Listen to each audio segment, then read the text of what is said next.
ഗംഭീരത്തിന് പാതി ഗാംഭീര്യമുള്ളൂ. ഞാൻ പകുതി മുതലാണ് കേട്ടത്. എങ്കിലും ഈ സ്ഥലീകുലാകനായേന അല്പം കൊണ്ടറിയാം കടന്നുപോയതിൻ്റെ മഹിമാതിരേകം. അദ്ദേഹത്തിന് പ്രത്യേകിച്ച് അനുഗ്രഹവും ആശീർവാദവും ഒന്നും നാം ചൊരിയേണ്ടതില്ല.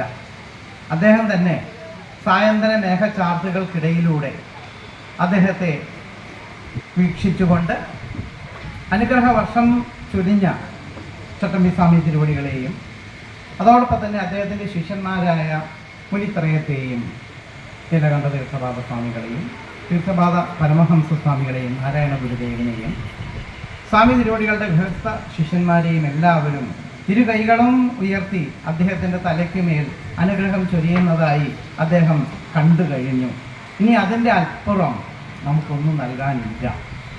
എന്തായാലും നന്നായി ഗംഭീരമായി വളരെ ഗംഭീരമായി കാർത്തികനും അദ്ദേഹത്തോടൊപ്പം വന്നു ചേർന്ന മറ്റ് കലാകാരന്മാർക്കും എല്ലാവിധ അഭിനന്ദനങ്ങളും.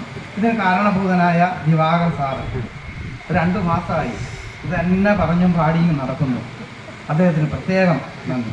പിന്നെ വേറൊന്ന്, പണ്ട് നമ്മുടെ വേദികളിലൊക്കെ ഏറ്റവും മുന്നിൽ വന്നിരുന്ന ഒരു സാധനമാണ് ഹാർമോണിയം. മറ്റാധുനിക സംഗീത ഉപകരണങ്ങൾ വന്നപ്പോൾ പിന്നിലേക്ക് മാറുകയും പിന്നെ മറയുകയും ചെയ്തു. എന്തായാലും കഥാപ്രസംഗ വേദിയിലാണ് നമുക്ക് ഇന്ന് ഹാർമോണിയവും ക്ലാർനെറ്റും ഒക്കെ നേരിട്ട് കാണാൻ സാധിക്കുന്നത്. തബല പിന്നെ പല പല വേഷങ്ങളുണ്ട്. പിന്നെ ഈ സാധനം എല്ലാവർക്കും ഉണ്ട്. പോയാ അപ്പം അതിനും ഒരു പ്രത്യേക അഭിനന്ദനം. നമുക്ക് തുടർഗാനങ്ങളിലും ഇത്തരമുള്ള മഹത്വ പ്രവചനങ്ങൾ ഉണ്ടാവട്ടെ.